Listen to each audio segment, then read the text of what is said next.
بعض احباب نے متوجہ کیا کہ اس وقت اس علاقے میں خاص طور سے ایک بلا آئی ہوئی ہے بینکوں سے لون لینے کی. کچھ نئے بینک کی برانچیں کھل گئی ہیں اور بڑی تیزی سے لوگ جو ہے لون لے رہے ہیں. میرے بھائیوں، سود کا معاملہ انتہائی خطرناک ہے. اللہ تعالیٰ نے خود فرما دیا یمحق اللہ الربا صدقات. سود کو اللہ تعالیٰ مٹاتے ہیں، صدقات کو بڑھاتے ہیں. یہ قرآن کی قطعی آیت ہے. اور ہمیشہ بظاہر کتنا ہی آدمی ترقی کر رہا ہو سودی لین دین کے ذریعے، بینک سے لون لے کر یا خود سود لے کر، لیکن انجام کے اعتبار سے وہ برباد ہوگا، تباہ ہوگا، کیونکہ اللہ تعالیٰ کا یہ قطعی اعلان ہے. اس لیے جو لوگ اس دھوکے میں پڑے ہوئے ہیں یا لالچ کے اندر پڑے ہوئے ہیں کہ لون لے لو، کاروبار ترقی کرے گا، مکان خرید لیں گے، بچی کی شادی کر لیں گے اور پلاٹ خرید لیں گے، یہ بہت بڑا شیطانی دھوکہ ہے. یمحق اللہ الربا، اللہ تعالیٰ سود کو مٹاتے ہیں. اور آپ اگر تھوڑی سی نظر پیچھے کی طرف لوٹا کر دیکھیں گے تو جتنے لوگوں نے سودی رقمیں لی ہیں کاروبار کو بڑھانے کے لیے، بظاہر تو ایک مرتبہ بہت آگے بڑھے لیکن نتیجے کے اعتبار سے برباد ہو گئے. ان کی ساری زمین جائیداد، ان کے مکانات، ان کے پلاٹ سب فروخت ہو گئے. اب وہ آسمان سے زمین کے اوپر آ گئے. پھر یہ کہ اس کا انجام آخرت کے اعتبار سے کیا ہوگا؟ الذین یأکلون الربا لا یقومون الا کما یقوم الذی یتخبطہ الشیطان من المس. اللہ تعالیٰ فرماتے ہیں کہ جو لوگ سود کھاتے ہیں وہ قیامت کے دن اس حال میں اٹھیں گے کہ جیسے شیطان نے ان کو چھو لیا ہو اور ان کے اوپر جنون طاری ہو گیا ہو. محشر کے میدان میں ہر عمل کی ایک ظاہری شکل ہوگی. بہت سی مثالیں ہیں اس کی. اگر کسی آدمی کے پاس ایک سے زیادہ بیویاں ہیں اور کسی بیوی کے ساتھ وہ زیادتی کرتا ہے، کسی کی طرفداری کرتا ہے، تو حدیث میں آتا ہے قیامت میں اس حال میں اٹھے گا تو اس کا ایک پہلو جھکا ہوا ہوگا. کوئی آدمی بلا ضرورت دوسرے سے سوال کرتا ہے، اس حال میں اٹھے گا کہ اس کے چہرے کا گوشت نچا ہوا ہوگا. ہر عمل اسی طریقے سے کوئی شخص بدعہدی کرتا ہے تو ایک جھنڈا نصب ہوگا اس کے سرین کے پاس جس پر تمام بدعہدیاں ہوں گی. ہر برے عمل کی ایک ظاہری شکل ہوگی. تو سود کھانے والے کی شکل کیا ہوگی؟ ایک تو قرآن نے بیان کیا گیا، ایسے وہ چل رہا ہوگا جیسے اس کے اوپر شیطان سوار ہو، دیوانہ ہو گیا ہو. اور دوسرے حدیث کے اندر آتا ہے کہ رسول اللہ صلی اللہ علیہ وسلم نے ارشاد فرمایا کہ شب معراج میں نے کچھ لوگوں کو دیکھا کہ جن کے پیٹ کے اندر آگ جل رہی ہے. میں نے جبریل علیہ السلام سے پوچھا کہ یہ کون لوگ ہیں؟ اور انہوں نے فرمایا کہ سود کھانے والے ہیں. اسی طریقے سے خون کے ندی کے اندر غوطہ لگا رہے ہیں، تیر رہے ہیں، یہ کون لوگ ہیں؟ یہ سود کھانے والے ہیں.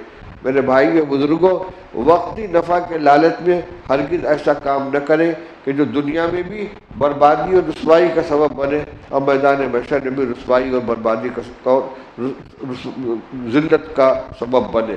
اس لیے جو لوگ اس میں مبتلا ہیں جلد از جلد اسے چھٹکارا حاصل کرنے کی کوشش کریں.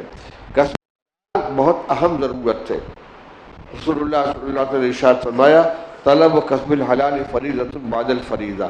صرف کمانا نہیں بلکہ پاکیزہ کمائی کمانا یہ فریضہ ہے. یہ اسلام رہبانیت نہیں سکھاتا. اسلام تمام حوائج کی رعایت کرتا ہے، کمانے کا مکلف بنایا لیکن حلال طریقے سے کمایا جائے. یاد رکھیے کہ مقدر کی جو روزی ہے وہ مل کر رہے گی. ایک دانہ آدمی نہ بڑھا سکتا ہے اپنی آمدنی میں، نہ ایک دانے سے محروم رہے گا.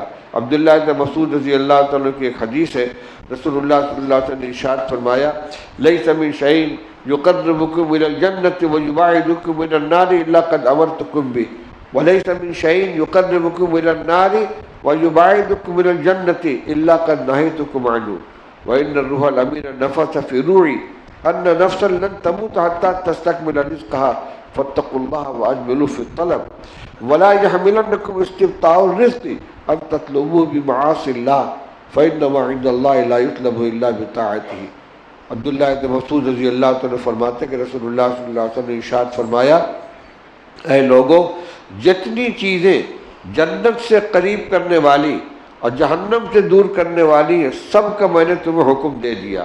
ہماری تعلیمات کے اندر سب چیزیں آ چکی. اصولی طور پر، بنیادی طور پر تمام نیک اعمال جنت میں لے جانے والے اعمال، اللہ کو راضی کرنے والے اعمال کی میں نے نشاندہی کر دی، اور فرمایا کہ جتنے اعمال جہنم سے نزدیک کرنے والے اور جنت سے دور کرنے والے، سب سے میں نے تم کو منع کر دیا، سب کی نہیں کر دی، اللہ قد نہیتکم عنہ۔ یہ تو حدیث پاک کا ایک ٹکڑا ہوا۔ دوسرے ٹکڑے میں ارشاد فرمایا ان الروح الامین نفث فی روعی، رسول اللہ صلی اللہ علیہ وسلم ارشاد فرماتے ہیں کہ جبریل امین علیہ السلام نے میرے دل میں اللہ کی طرف سے یہ بات ڈالی ہے، یعنی وحی آئی ہے میرے اوپر، کیا؟ ان نفس لن تموت حتی تستکمل رزقہا، کوئی جاندار اس وقت تک مر نہیں سکتا جب تک کہ اپنے مقدر کی روزی حاصل نہ کر لے۔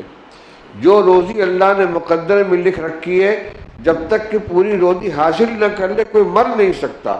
اس کے بعد ارشاد فرمایا کہ فاتقوا اللہ واجملوا فی الطلب، جب یہ بات ہے کہ مقدر کی روزی مل کر رہے گی، اللہ سے ڈرو اور صحیح طریقے پر کمانے کی کوشش کرو۔ اجملوا فی الطلب کے دو معنی بیان کیے شارحین نے، ایک تو یہ کہ حلال طریقہ اختیار کرو، صحیح طریقہ اختیار کرو، غلط طریقہ اختیار مت کرو، دوسرے کہ اعتدال اختیار کرو۔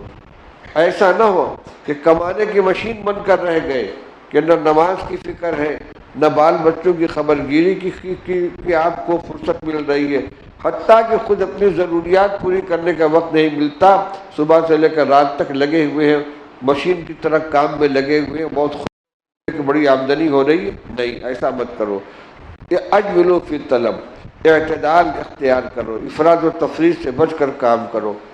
آگے فرمایا وَلَا يَحْمِلَنَّكُمْ اسْتِبْطَاءُ الرِّزْقِ أَن تَطْلُبُوا بِمَعَاصِي اللَّهِ، روزی کی آمد میں تاخیر کا احساس، پیسہ نہیں آ رہا ہے، آمدنی نہیں ہو رہی، یہ احساس تم کو ہرگز اس بات پر آمادہ نہ کرے کہ تم اللہ کے نافرمانی کے ذریعے کمانے کی کوشش کرنے لگو۔ بہت صاف فرمایا لا يحملنکم استبطاء الرزق ان تطلبوا بمعاصی اللہ، روزی کی آمد میں تاخیر کا احساس تمہیں ہرگز اس بات پر آمادہ نہ کرے کہ تم اللہ کی نافرمانی کے ذریعے روزی حاصل کرنے کی کوشش کرنے لگو۔ فإنما عند اللہ لا يطلب الا بطاعتہ، کیونکہ اللہ کے خزانے میں جو کچھ ہے وہ اس کو راضی کر کے ہی حاصل کیا جا سکتا ہے۔ اللہ سے زبردستی کوئی چیز چھینی نہیں جا سکتی، نافرمانی کر کے اس سے کوئی چیز حاصل نہیں کی جا سکتی۔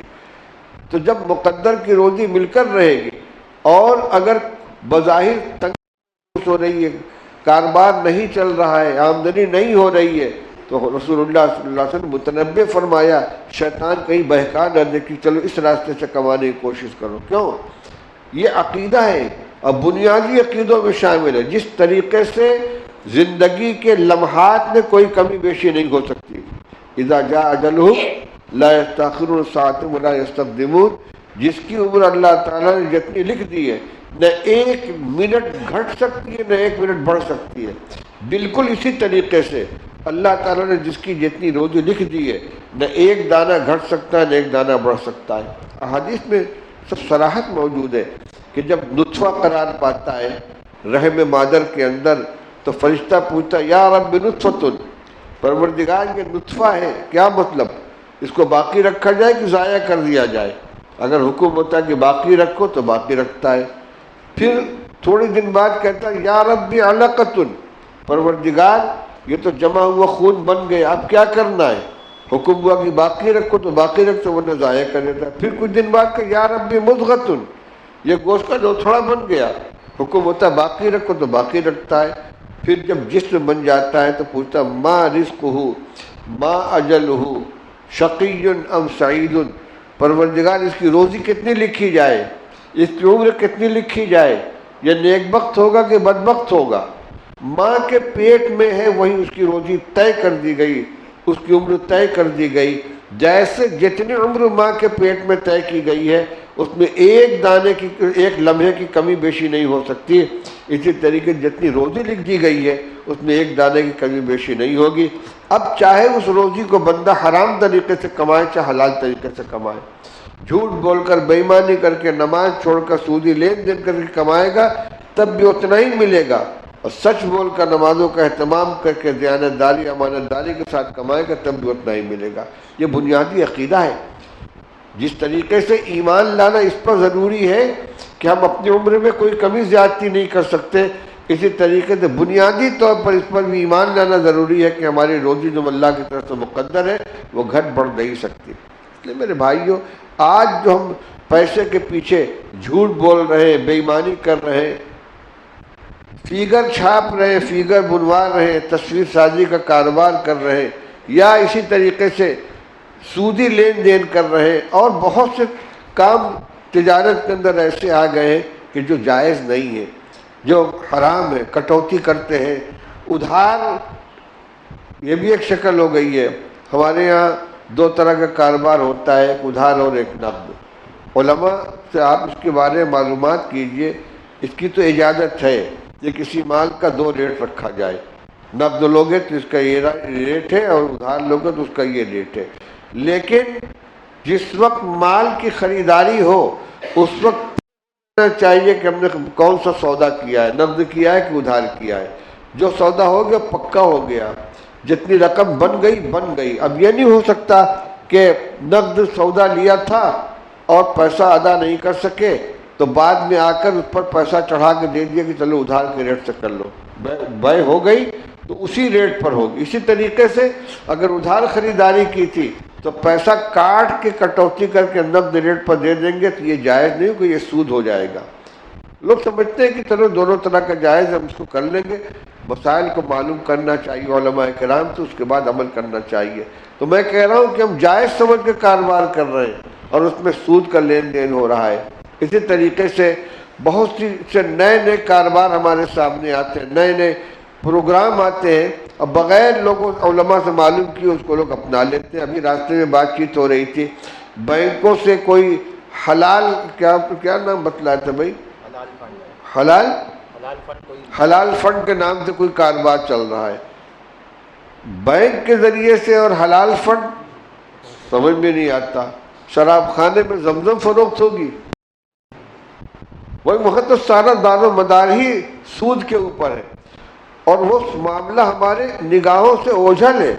ہمارا پیسہ لے کر گئے، وہ کہاں استعمال کر رہے ہیں، کس کام میں لگا رہے ہیں، ہمیں کچھ پتہ نہیں ہے۔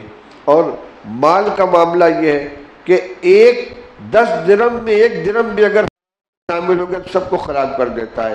مشکوٰۃ شریف میں عبداللہ بن عمر رضی اللہ تعالیٰ کی روایت ہے کہ اگر کسی کے پاس نے ایسا کپڑا پہنا جو 10 درم کا ہے اور اس میں 1 درم اس میں حرام کا شامل ہو گیا تو جب تک وہ کپڑا اس کے بدن پر رہے گا اس کی کوئی نماز قبول نہیں ہوگی۔ ہماری آمدنی میں 1/10 بھی اگر حرام کا شامل ہو گیا ہے ہماری نمازیں قبول نہیں ہوگی، ہماری دعائیں قبول نہیں ہوگی۔ حدیث میں فرمایا گیا کہ ایک آدمی ہے گرد آلود، بال بکھرے ہوئے، کہتا یا ربی یا ربی یا ربی، اے اللہ اے اللہ اے اللہ، مطلب حرام و مشرب حرام یغذا بالحرام نہ یستجاب، کھانا حرام، پہننا حرام، غذا حرام، دعا کیا قبول ہوگی؟ تو ہم اپنی پریشانیوں کے لیے اللہ کے سامنے ہاتھ پھیلاتے ہیں، ہماری دعائیں قبول نہیں ہوتی، ہماری نماز قبول نہیں ہوتی، کیوں؟ ہماری آمدنی میں تھوڑا سا حرام شامل ہو گیا۔ اس لیے میرے بھائیو اس پر بہت توجہ کرنی چاہیے، مقدر کی روزی پر بھروسہ کریں، اللہ سے مانگیں، محنت کریں، اور طلب و کسب الحلال فریضۃ بعد الفریضہ کے حکم پر عمل کریں۔ نماز نماز کو پڑھ کے کمائیں گے تب بھی اتنا ہی ملے گا، نماز چھوڑ کے کمائیں گے تب بھی اتنا ہی ملے گا، جھوٹ بول کے کمائیں گے تب بھی اتنا ہی ملے گا، سچ بول کے کمائیں گے تب بھی اتنا ہی ملے گا۔ اس لیے اپنے آمدنی کے اوپر بہت زیادہ نظر رکھنی چاہیے کہ کہیں اس کے اندر حرام ہو، جھوٹ کی آمیزش نہ ہونے پائے، سود کی آمیزش نہ ہو، بینک کے ذریعے سے کمانے کی کوشش نہ کریں۔ اسی طریقے سے کاروبار کے اندر جو نئی شکلیں آتی ہیں ان کے بارے میں علماء کرام سے رجوع کر کے معلومات کر کے تب اس کو اختیار کریں۔ یہ نہ سوچیں کہ کاروبار کا معاملہ علماء کیا جانے، یہ تو ہمارے جاننے کی چیز ہے، نہیں۔ ادخلوا فی السلم کافہ، یہ دین کامل ہے، اسلام صرف نماز روزے کے کا نام نہیں ہے، مکمل احکام اس کے اندر ہیں۔ فقہ کی کتابیں اٹھا کے دیکھیے، ہدایہ ہے، 4 جلدوں میں ہے، 1/4 میں ساری عبادتیں آ گئیں، نماز روزہ حج زکوٰۃ سب 1/4 میں آ گیا، باقی 3/4 میں کیا ہے؟ باقی دین ہے۔ اس میں کتاب البیوع ہے، کتاب النکاح ہے، کتاب الطلاق ہے، کتاب الاجارہ ہے، کتاب المضاربت ہے، یعنی تجارت کی کتنی شکلیں، خرید فروخت کی کتنی شکلیں، کمانے کی کتنی شکلیں، ساری کی ساری کتابوں کے اندر لکھی ہوئی ہیں. تو وہ بھی تو فقہ ہے. اور فقہ کیا چیز ہے؟ قرآن حدیث کا نچوڑ ہے، اللہ اور اس کے رسول کے فرمان کا خلاصہ ہے. اس لیے نماز اور روزے کا مسئلہ بھی علماء ہی بتائیں گے، اور کمانے کا خرچ کرنے کا مسئلہ بھی علماء ہی بتائیں گے.